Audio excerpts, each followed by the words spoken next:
Hello, and welcome to the Vinci Trebuchet Resource Library and the archived presentation that offers a general overview of the FAST Security Implementation Guide. FAST stands for the Fire at Scale Task Force Accelerator, which is working to identify ecosystem-wide barriers to deploying fire at scale, define solutions to address those barriers, and develop infrastructural standards to support fire implementations.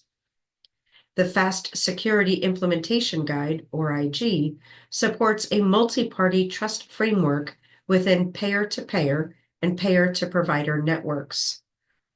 It supports implementing dynamic client registration in scalable exchange.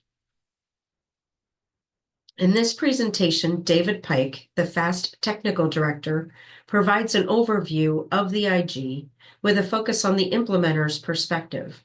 Among many things, Mr. Pyke discusses what to consider before and during implementation of the IG, what is of primary importance as you begin and progress through implementation, and for payers, providers, and vendors, what are the implications and experiences of the client, vendors, and EHRs.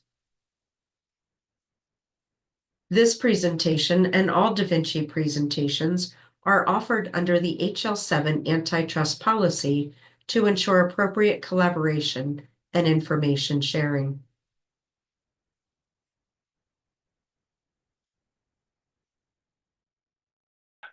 Good afternoon, good morning to those west of me. My name is Dave Pyke. I am the Technical Director for the Fire at Scale Task Force.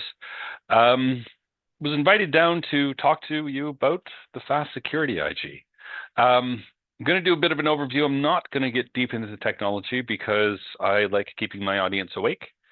And there's a lot of you here who would be thinking about the claims of OAuth as something somebody else should be listening to. So we'll go through it. I'm really going to explain to you the value of it. But first, I'm going to explain to you who FAST is, because apparently that's not universal. And I always thought it was. So the problem FAST adopts is the problem that we all have. Getting fire into play is a very manual process. It's one-to-one, it's point-to-point, which is the way FAST was designed. It was designed to get things going from one organization to another effectively and with context. But the problem is that makes it very fragmented. The rules change, the needs change, security requirements change, how to find that organization changes, and it gets expensive and slow. So what we want is very simply to fix that up, to make it so interoperability is seamless and doesn't require human interaction. So we're putting together IGs that do the infrastructure part of everything. So directory, security, digital identity, testing, and now consent are all part of what we're trying to do. We started off in 2017 as working for a little-known agency called the Office of the National Coordinator as the Payer and Provider, P2, Fire Task Force. Our whole thing was just going to be payer and provider, but we realized there were problems that go way beyond payer and provider exchange. Matter of fact, exchange is a problem overall. So we quickly were renamed into the Fire at Scale Task Force, one of the better names that have come out of the office out of ONC, now ASTP. And in 2018, we started going down, doing the analysis, trying to find out what specific barriers were coming across. What did people need to get fire exchange working? Did that for, well, 2 years. And then in 2021, we sat down and started working on fire IGs. And very quickly, ASTP said, that's not where they are. ASTP is not a generator of standards, they're an adopter of standards. So we were spun off into the Fire at Scale Task Force Fire Accelerator with the help of many, and have continued that work.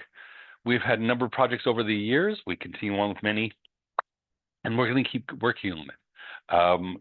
Again, here to talk to you about the security IG, but we have our national directory, we have identity and consent, consent federation, and of course, today's topic. So let's get to it. Very simply, the problem we ran into is that there is no way to scale security and registration, authorization, authentication. It was started off as very one-to-one. Smart on Fire is a fantastic framework for OAuth and OIDC, but it still requires human intervention. Somebody has to generate the secrets, and then it has to be exchanged. Somebody has to reach out and say, hey, I'd like access. This slows everything down. Registration processes are too time-consuming. We can't simply have people fill up massive questionnaires and go in and copy OIDs and UUIDs out. It's just not working. It's not going to scale. So by taking existing credentials and best practice standards right out of OAuth 2.0, and we can establish a common security framework that lets you reuse it as much as possible. So what we're doing is trusted dynamic client registration. We have built it on the udap.org profiles. It has now become fast security. And everything else is JOT-based client authorization and authentication. Now, again, we are focused here just on security. So endpoint discovery, how the trust policies are created, any kind of architecture or patient-provider, provider-patient, we don't care. That's not our focus. Our focus is making this as effective as possible and getting people online as quickly as possible. So how do we do this? Well, basic points. It is JOT-based client authentication. That's JSON Web Tokens for those who want to know what JOT is. It's using asymmetric cryptography, something that is really designed to create an environment of security, pass it through all the layers, and make sure that apps are secure from the moment they register right through to receiving a token to go get information from a FHIR server. Server metadata, the endpoint validation for added confidence. For those who work in the security world, you may have heard of the problem that OAuth has with AUD claim. We're not vulnerable to that because we require validation of that information in that field. That's additional security because everything we do, we require authentication. We're building more confidence, more security. Trusted dynamic client registration, a lot of words. What it means is that dynamically registering an application. So if somebody comes through a trusted framework or some other pre-arranged system, they're going to come in and say, hey, I would like access to your data. This is my app. This is who I am. This is the proof. And it's certificate-based. So I have a certificate that says I'm allowed to have access. I've signed the right agreements. That means they come in, they knock on the door, they say, hey, I'm allowed to be here. Here's my proof. And you say, okay. It's not as simple as that. Obviously, there is a software statement. There is information that can be generated. There is a whole framework, and organizations have to agree on who can have access and how. These are part of making a trust framework. Or, that's the basis for all of this, is that there is a central source where everybody has agreed to certain rules, and therefore, when I come in, I can show through the certificate or other information, I have agreed to these rules, and therefore I am safe to give information to. And again, JOT-based authorization assertions, the client authorization, other claims, incidental to a token request are all based around OAuth. But on top of that, you can put certifications and endorsements. You could say, hey, we need more information when you register or when you're putting together your authentication information. We need to know purpose of use. We need to know all kinds of things. Whatever it is, that can be arranged in advance as part of creating the policies necessary to allow for this kind of exchange.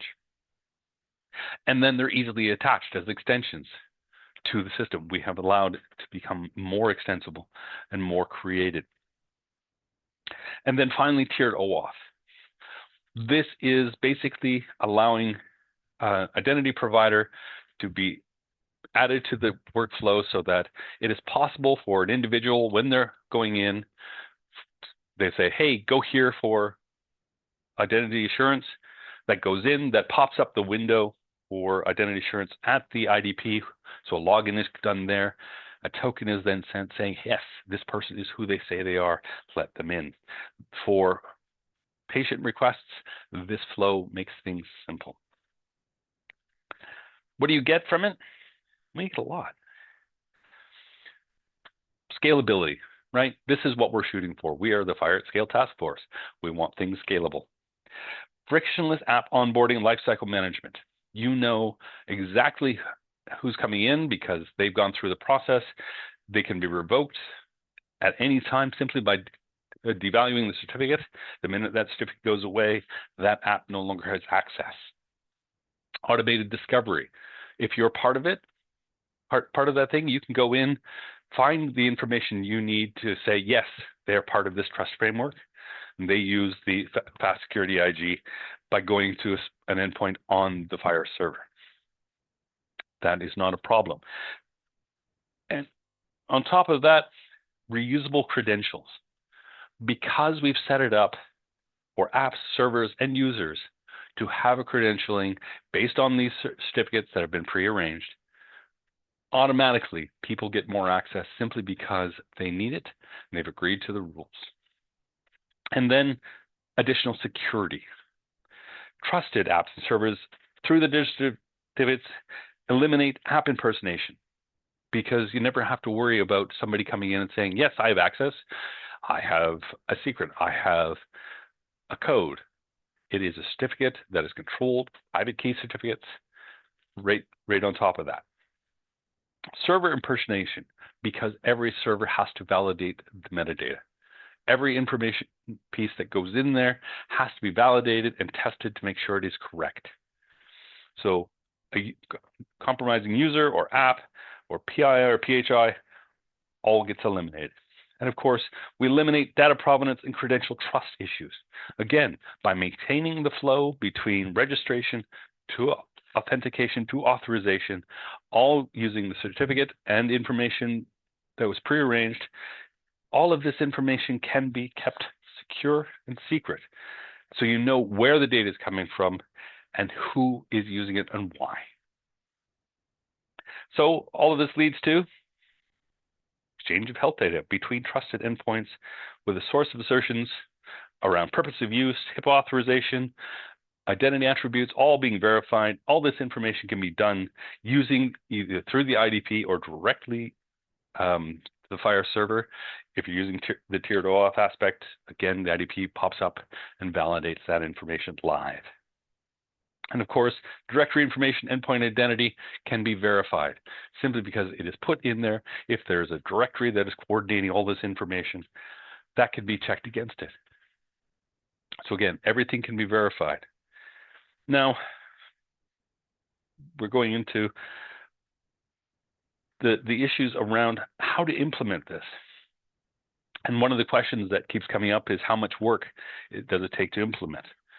And the answer is, well, not as much as you might think. One of the great things is you probably already have in your development teams the libraries you need to implement it. Your OAuth 2.0 libraries. Pretty much everybody is doing at least some RESTful work. So you've got an OAuth 2 flow already. Certificate management, public key infrastructure, these things already exist. Because whenever you set up any kind of infrastructure, chances are you have PKI and certificate management already built into your flows somewhere. You take those two and you add them to your Fire and Auth server, and you're going live. I've been told that it can take as little as 6 weeks, if you have a dedicated team, to get this up and running, tested, and correct according to Fire IG. That is not a huge amount of time. By the way, I've heard that some trust frameworks that shall remain nameless have asked that this be required for all Fire Exchange on their trust framework as of January 1st. It's February. That means you have 10 months to get this rolling. If you want to test it with others, you're going to have a lot less than that. I would suggest that you put this together. And we're here to help. FAST provides tooling and open source reference implementations that can be leveraged for your work. We have right out there a full set of tooling for test tools, for generating certs to use with the test tools. We have a fully tested out reference implementation where you can go and hit it to see if you are acting correctly. It will act as both client and server. So no matter which end of the flow you want to test, our reference implementation up there, and it's open source. Grab it and use our code as a guide to implement it for your systems. And on top of that, we keep our experts handy. Matter of fact, every Tuesday, first or second Tuesday of the month at 1 p.m. Eastern time, we have all of our experts come into a room and answer questions. So if your team has questions, if any aspect of your organization has questions around the implementation of this, we're happy to answer them. Matter of fact, I'm cheating. Many of our experts are here in this room right now. We have a wonderful resource to help you get on board. And again, one of the things we should point out is that Vinci's HRs now points to the Fast Security IG as a method of security. This is no longer just something that's out there. This is becoming very real and very accepted all over the place. So in the trust frameworks here in the country and in many places in the world, we're seeing implementation of the Fast Security IG. So what do you get at it? Well, you replace your mutual auth and other forms of authentication authorization with one based on modern standards and trusted certificates. If anybody has gone through setting up a mutual auth in the past, a year, 2 years, 5 years, things break. Suddenly something's changed somewhere, a small configuration's changed, and away it goes. We won't talk about VPNs. We just won't. If you're setting these things up, it works. It supplements your organization's use on Smart on Fire. If you are already set up to use Smart on Fire, that's OAuth. That's already something that you can leverage to build into a Fast Security IG conformant auth flow. Again, they don't work hand in hand. They are separate because, again, we use certificates. They use pre-shared secrets. But it is easy to use your OAuth 2.0 flow and implement certificates. And then there's that name there. Prepares your organization exchange with that nameless trust framework as of January 1st, 2026. Yes, I'm not supposed to say its name out loud. I'd forgotten I left that in there. I apologize. Okay, let's get into a little bit about the technology, just to give people, I'm not going to get into the depth of it because, again, I like keeping my audience awake. First step, endpoint discovery. The Fire server says, hey, there's a directory called .wellknown/UDAP, and you get information about there, and you get all the information. So the endpoints for the authorization, for the token, for registration is all available there. So that client application simply goes in, pulls that file, and says, okay, I have what I need to know, including all kinds of security information around signing and the metadata, grant types, all kinds of things are already listed. Second step, trusted dynamic client registration. I keep using that phrase. One of the things that we have is we have 200,000 organizations in the United States that need to exchange information about healthcare. Right now, setting those up one by one would kill any organization. So by setting it up with a dynamic distributed system, leveraging centralized certificates, so chained up to a root certificate somewhere. If you're setting up a trust framework, you create a root cert, and everybody else is chained off that. So you can say, hey, these people all signed the right agreements. And at any time, if there's a problem, You can revoke that certificate. That person loses all access. By doing this, enables scalable, dynamic solution to the client registration. Every client goes in, simply shows, hey, I've got the right certificate, I have the right information, I'm okay to be added. And it just extends off to workflows, right? So it adds assurance about everybody and gets rid of the people in the process. Because as we know, every time you have to put a human process in a technical workflow, things take longer, things go wrong. Let's make it so that machines talk to machines and set up the security cleanly and on top of each other. And of course, reusable credentials, because they can present the same information to everybody in the framework right across the country. And everybody will say, yes, that's acceptable, you are allowed in. Now, I mentioned this earlier, but you can include certifications and endorsements. So you can have effectively a questionnaire attached saying, hey, what purpose of use are you likely to use? What are the secondary uses of data? All kinds of things are potential questions that can be set up as part of the trust framework. And when they do that, that is included, and that information is included as part of the flows. So that when you get somebody new, you can say, yes, I trust these people. They have enough endorsements or they have the certifications necessary to get information from my system. If you need to prove, hey, that they are, their provider of this type, that can be done. And you can either require it as a registration request to include one or more, or leave it blank. That's up to how the trust framework is set up. But we allow for it right through the process. For authentication, again, JWT-based, increased security over the shared secrets, right?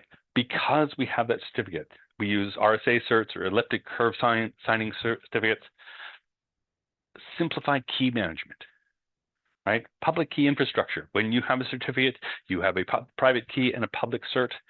That's paired, that increases security, because at each step that can be revoked, either by the central or by the organization itself can simply say, I'm sorry, we think our certificate got hijacked, we're taking it out of the circulation. Which means that when you get to allowing rights into your system, setting up appointments, having Fire apps send information like lab reports directly into your system, it already has the security and confidence that the person doing it or the machine doing it has the rights and is the right person to do so. And we allow for different business-to-business paths.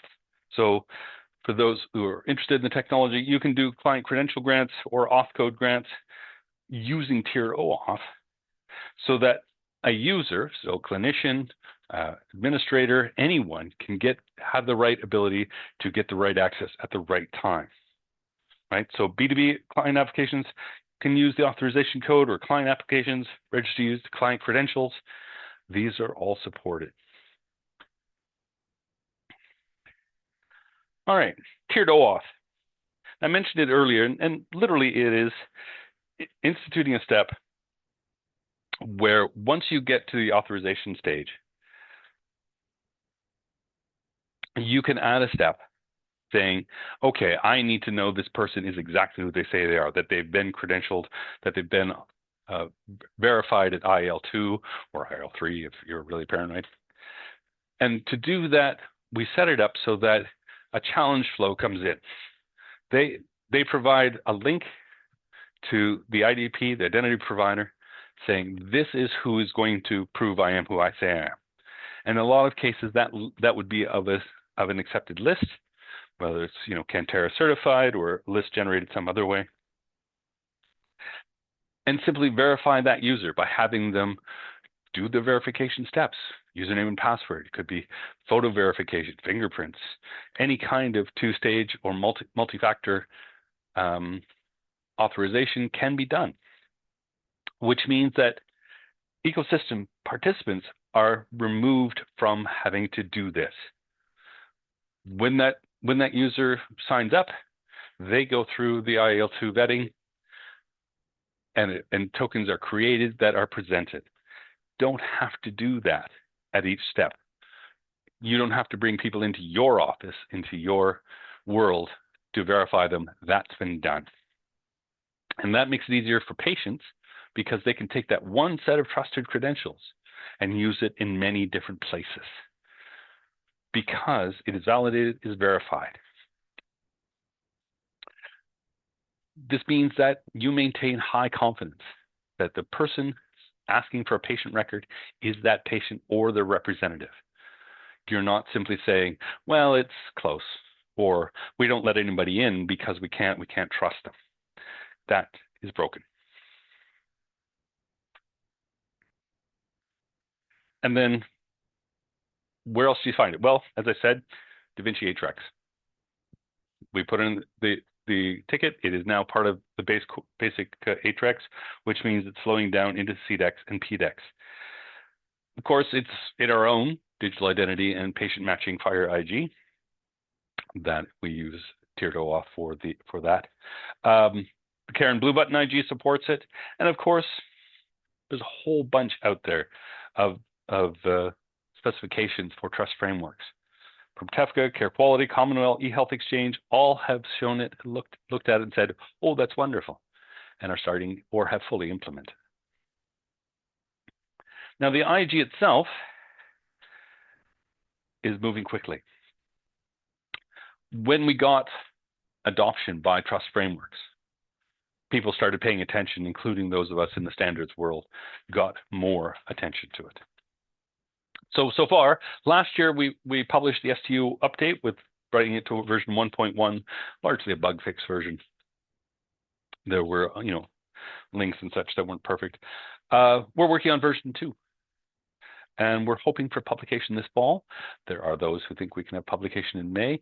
I think they're rushing things, but I'm all for getting it published earlier.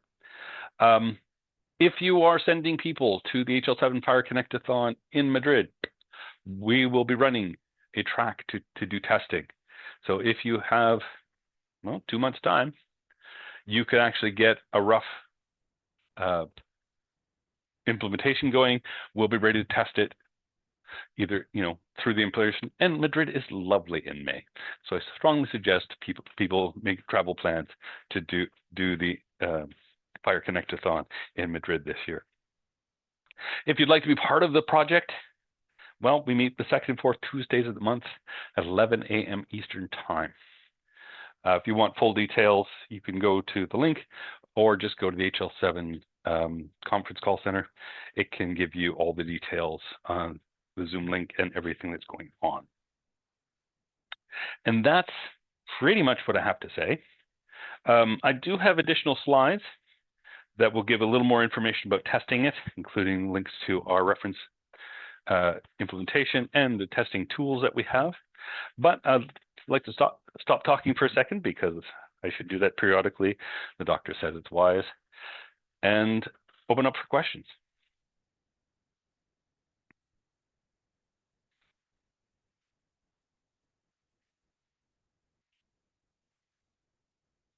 Really, I've been talking for 20 minutes. Nobody has a question? Ooh. I have a comment. I'm just thrilled to see that this is going to be required on January 1st. That slide just caught my attention big time. We're very, very happy about that. The FAST worked well with Sequoia Project and Care Quality to get it to that state, and we're very happy that the RCE adopted it. Along the lines of those requirements, Dave, have you seen EHRs and other organizations actually start using this, or releasing development to support it yet, or where do you see the industry overall in that process? Well, the industry is very much setting it up. I am aware that Epic is finalizing their. I know that BetterTech is ready to release theirs in production. I know Oracle has also taken it up. It received a real boost because the proposed HTI2 listed as a 2028 conformance requirement for certified EHR tech. That section of HDI 2 proposed hasn't been released as HDI 4, 5, 6, or 12. But once people saw that, they realized this is happening. And because it's coming out from ASTP at some point, once ASTP resumes talking to the world outside, that means that we could see CMS adoption following it, because they tend to look at that and go, yes, ASTP has done the legwork. We're going to say, yes, we should do that too.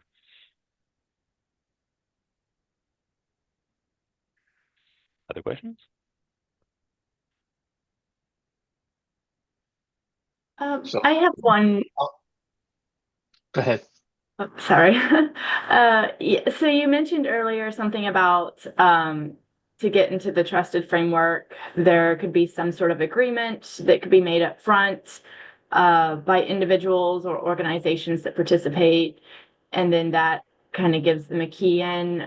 Do you know like what types of I guess what the agreement might entail, or is it more just because I know like sometimes if you get like a new phone or something like that, it'll have certain things. But in this circumstance or situation, do you know if there are other provisions for what would be, I guess, required for agreeing to the terms of that to get in? Yeah. Well, it very depends on the level of trust and types of trust that the framework needs to provide. Everything from definitions of what the organization does. Are you a treatment-based organization? Are you a ACO? Are you so on and so forth? Categorizing them. Purposes of use, whether you're using the HL7 purpose of use or a different list, it may be only those who can legitimately do these purposes of use are allowed to do it. It may also be, you need to make sure that all your people are certified to IL2.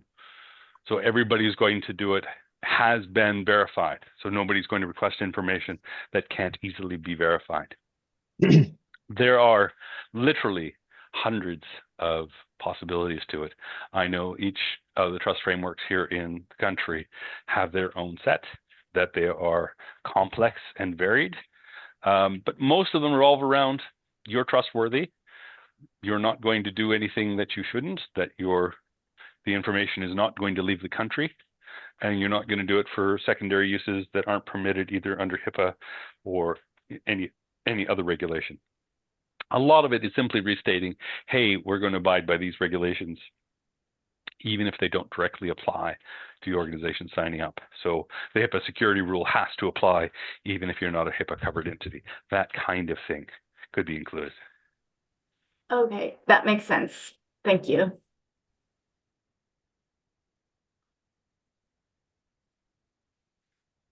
I can keep talking all day if you want me to.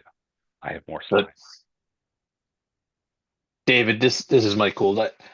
I'm going to speak up for myself and maybe others that maybe aren't willing to ask. But can you go back to the slide where you discuss how this is required for 1/1/26 and the criteria under which it's required? Just to reemphasize, please. Not sure where I put it. Did I skip it? Yeah, no, I'm gonna have to go back a ways. Sorry about this, guys, but okay. Let's get back a few. Hoping it'd be earlier. There we go. So tell me your question again, because I was starting to skip slides. So if you can just reemphasize what is required on January 1st of 26 in this case. According to the publicly published documents on the RCU website, that by January 1st, 2026, registration, authentication, authorization, those three steps, which are required for all fire exchange through TEFCA, If you want full details, the facilitated fire guide is available on the Sequoia Project's RCE website. Mhm. I can't go into real detail because I'm under strict orders not to. Okay.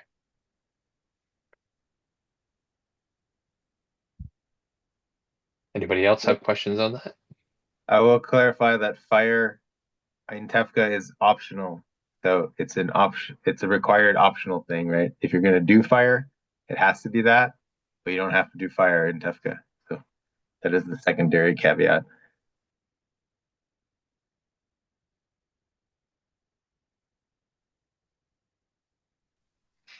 And is it also the case that if you're doing fire in TEFCA that you're not exempted from the requirements of TEFCA that are not optional?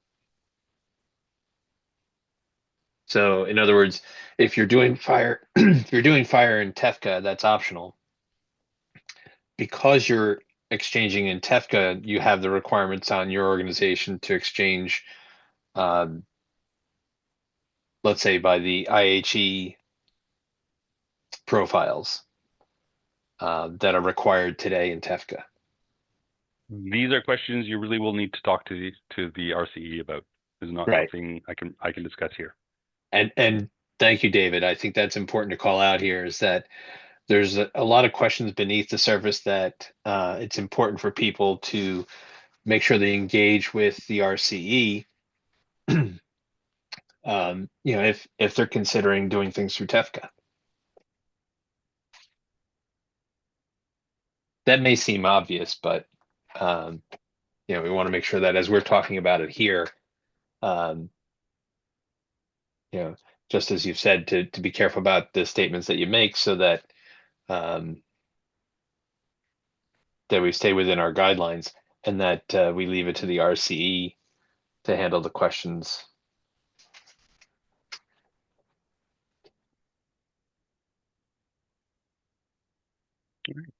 Other questions? Not specific about TEFCA?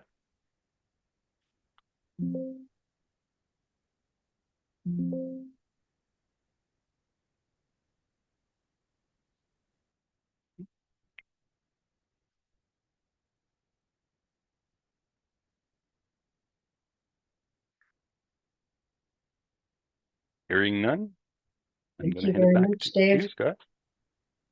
Thank you very much. Anything else for the remainder